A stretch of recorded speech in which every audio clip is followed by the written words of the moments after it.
مجید کا معجزہ یہ ہے کہ اس میں بہت سی ایسی سائنٹیفک تھیریز کی طرف اشارہ ہے کہ لوگ کی عقل حیران ہے، اور یہی چیزیں دیکھ دیکھ کر جوگ در جوگ آج بھی مسلمان ہو رہے ہیں۔ آج جو اسلام طوفان کی طرح بڑھ رہا ہے یورپ میں، امریکہ میں، تو انہی معجزات کی بدولت کہ قرآن مجید میں بہت سے ایسی چیزیں ہیں کہ آج کا ذہن جب پڑھتا ہے تو حیران رہ جاتا ہے کہ آج سے 1400 سال پہلے کسی کو علم بھی نہیں تھا، کسی کو تصور بھی نہیں تھا، وہ چیزیں قرآن مجید میں موجود ہیں۔ بہت سی چیزیں ایسی ہیں، ظاہر ہے کہ وہ تمام چیزیں بیان بھی نہیں ہو سکتی یہاں پر، لیکن دو ایک چیزیں میں آپ کے سامنے عرض کروں گا کہ آج سے 100 سال پہلے کیا کسی کو علم تھا کہ انسان جب بلندی پر جاتا ہے تو جتنا بلند ہوتا جاتا ہے اتنی آکسیجن کم ہوتی جاتی ہے؟ آپ جب ہوائی جہاز کے اوپر سفر کریں گے تو وہاں کے اوپر اعلان ہوگا کہ دیکھیے بلندی پر جا رہا ہے جہاز، ہو سکتا ہے ایک دم سے آکسیجن کم ہونے لگے، جبکہ اندر آکسیجن کا انتظام رہتا ہے۔ ایک دم سے آکسیجن کم ہونے لگے تو ایک وہاں سے ہوتا ہے کہ آکسیجن ماسک جو ایک دم سے گرے گی اس کو آپ اپنے لگا لیجیے گا، آکسیجن لیتے رہیے گا، کیونکہ جتنی بلندی پر جائیں گے اتنی آکسیجن کم ہوتی چلی جائے گی۔ اسی لیے آپ نے دیکھا ہے کہ یہ جو جاتے ہیں راکٹ وغیرہ جاتے ہیں ان میں سب آکسیجن کا انتظام رہتا ہے، اور ایسا لگتا ہے جتنی بلندی پر آپ جائیے گا ایسا لگے گا دم گھٹ رہا ہے۔ جب آکسیجن کم ہونے لگتی ہے تو دم گھٹنے لگتا ہے انسان، آکسیجن کی کمی سے دم گھٹتا ہے۔ کیا آج سے 1400 سال پہلے کسی کو معلوم تھا؟ کیا آج سے 1400 سال پہلے کسی کو علم تھا کہ جب بلندیوں پر انسان جاتا ہے تو آکسیجن کم ہوتی جاتی ہے اور انسان کو اپنا دم گھٹتا ہوا محسوس ہوتا ہے؟ لیکن قرآن مجید کی آیت اعلان کر رہی ہے کہ من یرید ان یذلہ یجعل صدرہ ضیقا حرجا کانما یصعد فی السماء۔ عجیب و غریب آیت ہے جو آپ کے سامنے پیش کر رہا ہوں۔ اعلان ہو رہا ہے کہ جب ہم کسی کو گمراہی میں ڈال دیتے ہیں، من یرید ان یذلہ یجعل صدرہ ضیقا حرجا، جب ہم کسی کو گمراہی میں ڈال دیتے ہیں تو اس کو ایسا لگتا ہے کہ اس کی سانس گھٹ رہی ہو، اس کو ایسا محسوس ہوتا ہے کہ جیسی اس کے سانس گھٹ رہی ہو وہ آسمان کی بلندیوں میں سفر کر رہا ہو۔ جب ہم کسی کو گمراہیوں میں ڈال دیتے ہیں تو اسے ایسا احساس ہوتا ہے کہ جیسے سانس گھٹ رہی ہے اور وہ بلندیوں پر سفر کر رہا ہے۔ تو مجھے اتنا بتا دیجئے کہ سانس گھٹنے سے اور بلندیوں کے سفر سے کیا ربط ہے؟ سانس کے گھٹنے سے اور بلندیوں پر سفر کرنے سے کیا ربط ہے؟ یہ 1400 سال پہلے نہیں معلوم تھا، یہ آج کی تحقیق ہے، مگر جو آج کی تحقیق ہے 1400 سال پہلے قرآن بتا رہا ہے۔ صلوات بھیج دیں بلند آواز سے محمد کا۔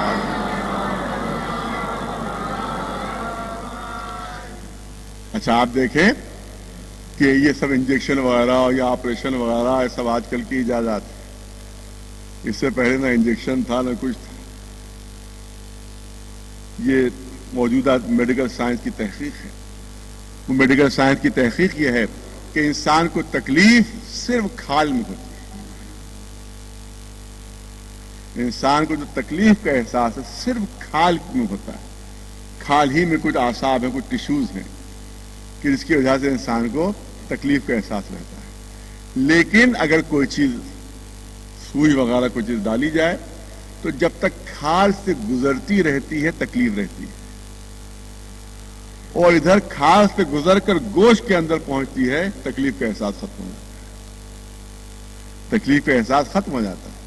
یہی وجہ ہے کہ انجیکشن کی سوئی خدا نخواستہ اگر اندر ٹوٹ کر رہ جائے تو خود انسان کو احساس نہیں ہوگا کہ وہ سوئی ہے کہاں، نہیں احساس ہوگا، کیونکہ گوشت کے اندر تکلیف کا احساس نہیں ہوتا ہے، وہ ایک سرے سے معلوم کی جاتی ہے کہاں کے اوپر۔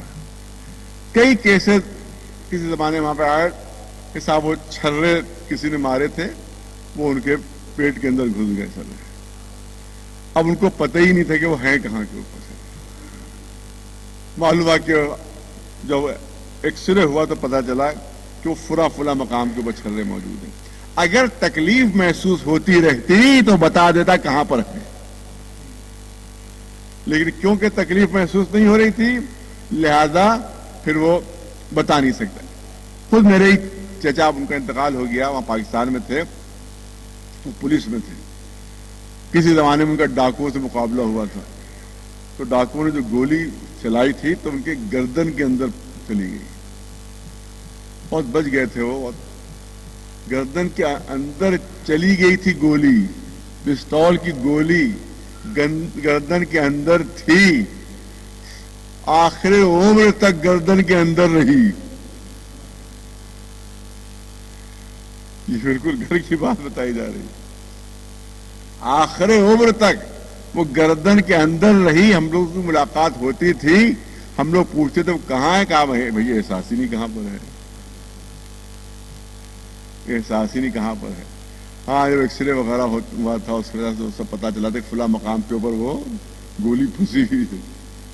اس کا مطلب یہ ہے کہ آج کی میڈیکل سائنس نے ہم کو یہ بتایا کہ ادھر صرف تکلیف جو ہے وہ کھال کے اندر ہوتی ہے اور کھال کے علاوہ تکلیف نہیں ہوتی ہے.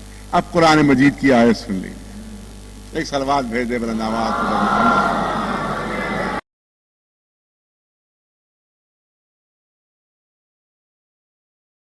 تذکرہ آتا ہے تو تصور یہ ہوگا کہ جب جہنم میں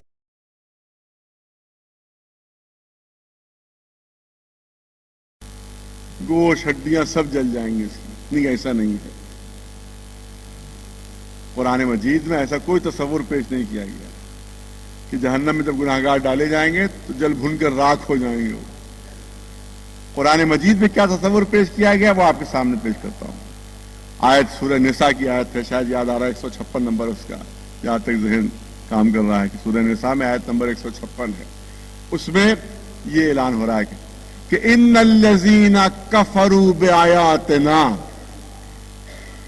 ان الذین کفروا بآیاتنا، جو لوگ ہماری آیتوں سے انکار کرتے ہیں، ہمارے معجزوں سے انکار کرتے ہیں، جو دلیل اور ثبوت ہم نے پیش کی اس سے انکار کرتے ہیں، سوف نصلیہم نارا، ان قریب ہم انہیں جہنم میں ڈال دیں گے. ان قریب ان کو ہم جہنم میں ڈال دیں گے. ظاہر ہے کہ جب جہنم میں ڈالا جائے گا تو اب تصور یہ ہوگا کہ وہ جل بھن کر راکھ ہو جائیں گے، گوشت ان کا جل جائے گا، ہڈیاں ان کی بھن جائیں گی، یہ سب تصور ہوگا. مگر آگے قرآن اعلان کر رہا، آیت اعلان کر رہی ہے کہ سوف نصلیہم نارا کلما نضجت جلودہم بدلناہم جلودا غیرہا لیذوقوا العذاب.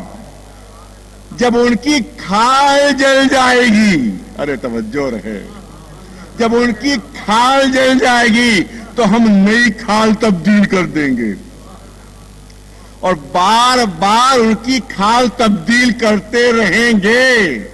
جب بھی کھال جلے گی، گوشت نہیں، ہڈیاں نہیں، جب بھی کھال جلے گی تو ہم ان کی کھال برابر تبدیل کرتے رہیں گے تاکہ وہ مسلسل تکلیف کا عذاب برداشت کرتے رہیں. تو جو چیز آج بتائی گئی ہے وہ قرآن 1400 سال پہلے بتا رہا ہے. صلوات بھیج دیں بلند آواز سے محمد. ایک صلوات بلند آواز سے محمد. تو یہ ہے قرآن مجید کا معجزہ. یہ اعجاز قرآنی ہے کہ جس کو پڑھ کر اس کو دیکھ کر آج بھی یورپ میں مسلمان ہو رہے ہیں، اور اسی لیے دشمنی میں بھی اضافہ ہو رہا ہے، اسی لیے سازشوں میں بھی اضافہ ہو رہا ہے. اسی لیے یہ جتنے بھی آپ کو نظر آ رہا ہے، یہ وہ جو وہاں پر جو ٹریڈ سینٹر کے اوپر حملہ ہوا اس کو بہانہ بنا کر کبھی عراق پر حملہ ہو رہا ہے، کبھی افغانستان پر حملہ ہو رہا ہے، یہ سب اسلام کے جو طوفان ہے اس کو روکنے کے لیے تمام سازش ہے. مگر وہ طوفان رک نہیں رہا ہے، وہ سیلاب رک نہیں رہا ہے. یہ دشمنی آج بھی ہے اور یہی دشمنی پہلے بھی تھی. یہی وجہ تھی کہ کوشش یہی رہی کہ جو اسلام کے حقیقی نمائندے ہیں، جو اسلام کے وارث ہیں، جو اسلام کا وارث ہی دنیا میں نہیں رہے گا تو جب اسلام لاوارث ہو جائے گا تو جو دل چاہے گا ہم اسلام کے ساتھ سلوک کریں. اسی وجہ سے کربلا کا معرکہ ہو رہا ہے. اسی وجہ سے آقا حسین کربلا میں قربانیاں دے رہے ہیں. آپ دیکھیں کہ یوں بھی ہو سکتا تھا کہ امام حسین 1,00,000 کا لشکر لے آتا. امام حسین کے لیے 1,00,000 کا لشکر جمع کرنا مشکل نہیں تھا. 2,00,000 کا لشکر جمع کر لینا مشکل نہیں تھا. نواسے رسول ہیں، فاطمہ زہرا کے لخت جگر ہیں، تنہا وارث رسول ہے روئے زمین کے اوپر. 2-4 لاکھ کا لشکر جمع ہو جاتا، معرکہ فتح کر سکتے تھے، معرکہ ظاہری طور پر جیت سکتے تھے. مگر آپ یاد رکھیں کہ وہ فتح وقتی ہوتی، وہ فتح ٹیمپریری ہوتی. مگر آقا یہ چاہتے تھے کہ وقتی فتح نہ ہو، قیامت تک کی فتح. تو وہ فتح تلواروں کے ذریعے سے نہیں حاصل ہو سکتی، وہ فتح گردن کاٹ کے حاصل نہیں ہو سکتی، وہ فتح گردن کٹوا کے حاصل ہو سکتی. مظالم برداشت کر کے، تیر و تلواروں کے زخم کھا کر وہ فتح حاصل ہو سکتی. یہی اسی لیے میں نے کہیں پر یہ جملہ کیا تھا، بظاہر مختصر سا جملہ ہے، لیکن اگر آپ غور کیجیے گا اس کے اوپر تو پتہ چلے گا کہ حقیقت یہی ہے کہ کربلا کا میدان قوت بازو کی امتحان گاہ نہیں تھا. میدان کربلا قوت بازو کی امتحان گاہ نہیں تھا، قوت صبر کی امتحان گاہ، قوت برداشت کی امتحان گاہ. اگر قوت بازو کی امتحان گاہ ہوتا تو جناب عباس کے اوپر حکم امامت کے پہرے نہ بیٹھے ہوتے. جناب عباس کے اوپر مشیت کے پہرے نہ بیٹھے ہوتے. تنہا عباس پورے لشکر کے لیے کافی تھے. مبالغہ نہیں ہے، لفاظی نہیں ہے. تنہا جناب عباس اس پورے لشکر کے لیے کافی تھے. مولا علی کی وصیت موجود ہے، مولا علی کی وصیت موجود ہے کہ دیکھو کبھی 3 شخصیتوں کو ایک لشکر میں جمع نہ کرنا. اور اولاد کی وصیت ہے کہ 3 شخصیتوں کو بھی ایک لشکر میں جمع نہ کرنا، ورنہ روئے زمین پر پھر کوئی زندہ نہیں بچے گا. عجیب وصیت ہے مولا کی. دیکھو 3 شخصیتوں کو کبھی ایک لشکر میں جمع نہیں کرنا، ورنہ روئے زمین پر پھر کوئی زندہ نہیں بچے گا. وہ 3 شخصیتیں کون؟ نام لیا مولا نے. محمد حنفیہ، میرا بیٹا عباس اور مسلم ابن عقیل. 3 نام لے کر کہے تھے کہ دیکھو کبھی ایک لشکر میں اگر ان کو جمع کر دیا تو روئے زمین پر کوئی زندہ نہیں بچے گا. جناب محمد حنفیہ کو مدینے میں اپنی نیابت دے دی کہ آپ میرے یہاں نائب ہیں، لہذا آپ کو مدینے میں رہنا ہے. جناب مسلم کو کوفے بھیج دیا. جناب مسلم کوفے تشریف لے گئے. تنہا جناب عباس ہیں، مگر حکم ہے اے بھیا عباس تلوار کے قبضے پر ہاتھ بھی نہ جانا چاہیے. تو کیا سبب ہے؟ سبب کیا ہے؟ سبب یہی ہے کہ یہ معرکہ ہی کچھ اور ہے، یہ جنگ ہی کچھ اور ہے. یہ جنگ تلوار کے ذریعے سے نہیں جیتی جائے گی، کردار کے ذریعے سے جیتی جائے گی، صبر و ایثار و قربانی کے ذریعے سے جیتی جائے گی جنگ. لہذا آقا کے اوپر حکم امام کے پہرے بیٹھے ہوئے، اے عباس جنگ نہیں کرنا ہے، اے عباس جنگ نہیں کرنا ہے. کتنا سخت امتحان تھا آقا عباس کا، کیونکہ شب کے لحاظ سے، رات کے لحاظ سے مصائب پڑھتا ہوں، لہذا 8ویں کی شب ہے.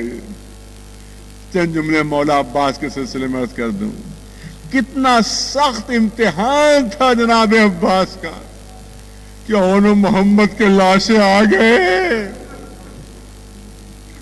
آقا تلوار نہیں نکال سکے، قاسم زندگی میں پامال ہو گئے، مگر آقا تلوار نہیں نکال سکے.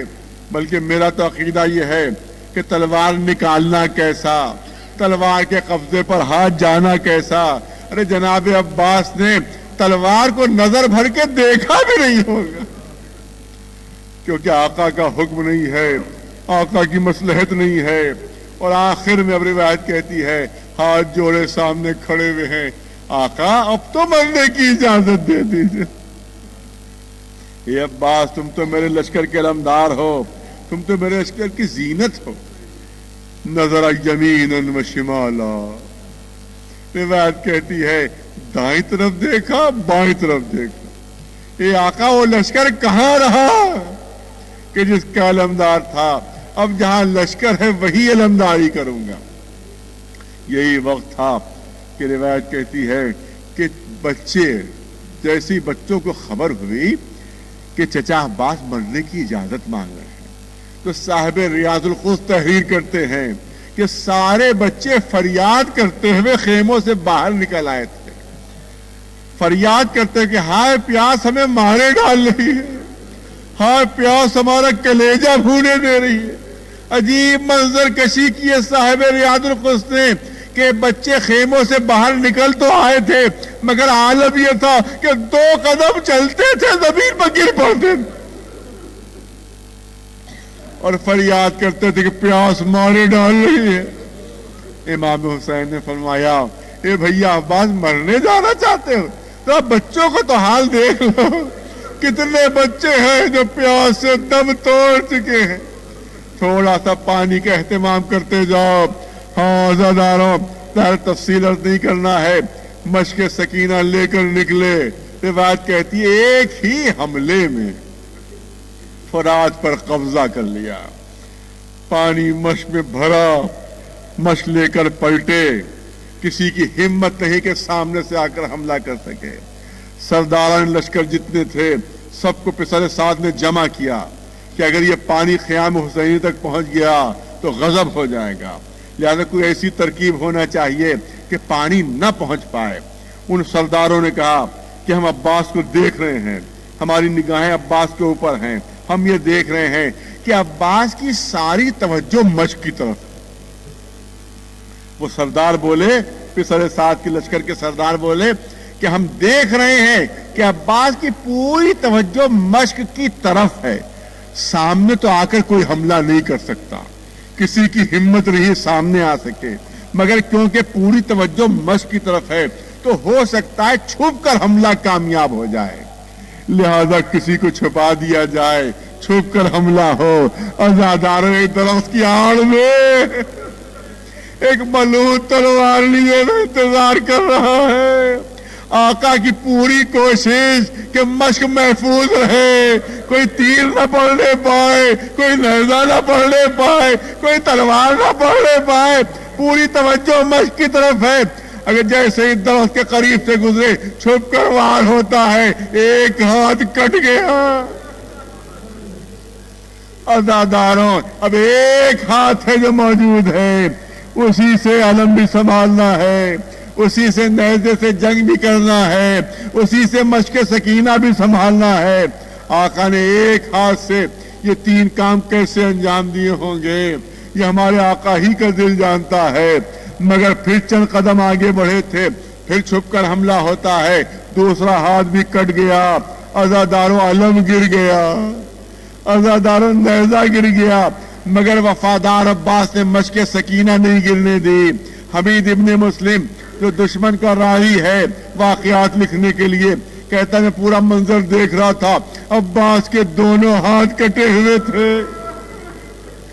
مشق دانتوں میں دبی ہوئی تھی، گھوڑے کو ایڑ دیتے تھے، تھوڑی دیر دور آگے بڑھتے تھے، پھر رکابوں میں زور دے کر بلند ہوتے تھے اور آگے کچھ دیکھتے تھے، پھر آگے بڑھتے تھے، پھر رکابوں میں زور دے کر بلند ہوتے تھے، پھر کچھ آگے دیکھتے تھے۔ وہ کہتا مجھے تعجب ہوا کہ اس عالم میں کہ جب دونوں ہاتھ کٹے ہوئے ہیں، مشق دانتوں میں دبی ہوئی ہے، یہ عباس بلند ہو کر آگے کیا دیکھ رہے ہیں۔ وہ کہتا ہے جب میں نے غور کیا تو پتا چلا کہ بلند ہو کر دیکھتے تھے کہ اب سکینہ کا خیمہ کتنی دور رہ گیا۔ اب بچی تک کتنی دیر میں پانی پہنچنے والا ہے۔ حمید ابن مسلم کہتا ہے کہ میں نے اتنی جنگیں دیکھی، اتنی جنگوں میں واقعات تحریر کیے، مگر میں نے نہیں دیکھا کہ کوئی بہادر اتنا زخمی ہونے کے بعد بھی گھوڑے پر بیٹھا رہ گیا ہو۔ عباس کے جسم کے ٹکڑے اڑے جا رہے تھے مگر عباس گھوڑے سے گر نہیں رہے تھے۔ پسر سعد نے بلند ہو کر پکار کر کہا، اے فوج والو، عباس کی روح عباس کے جسم میں نہیں ہے، عباس کی روح مشک سکینہ میں ہے۔ جب تک مشک سکینہ سلامت ہے عباس کے جسم کے ٹکڑے اڑ جائیں گے، عباس گھوڑے سے گریں گے نہیں، لہذا مشک کے اوپر تیر برسائے جائیں۔ عزادارو 4000 تیر چلے کمان میں جوڑے جاتے ہیں، 4000 تیر ایک ساتھ چلتے ہیں۔ تصور کیجئے کہ ایک جسم پر کتنے تیر لگے ہوں گے۔ پورا جسم تیروں سے چھلنی ہو گیا، مشک سکینہ چھن گئی، پانی بہ گیا۔ بس آخری جملے جو عرض کرنا چاہتا ہوں، ہاں عزاداروں، ارے ذاکروں کی زبان سے اگر مصیبت سنیں تو وہ اثر نہیں ہو سکتا، راویوں کی زبان سے روایت سنیں تو وہ اثر نہیں ہو سکتا، مگر جس پر خود مصیبت پڑی ہے اگر وہ خود بیان کرے تو اثر کچھ اور ہوتا ہے۔ میں مصیبت وہ آپ کے سامنے پیش کرنا چاہتا ہوں جو جناب عباس نے خود بیان فرمائی ہے۔ کربلا میں ایک ذاکر تھے جو مجلسیں پڑھا کرتے تھے۔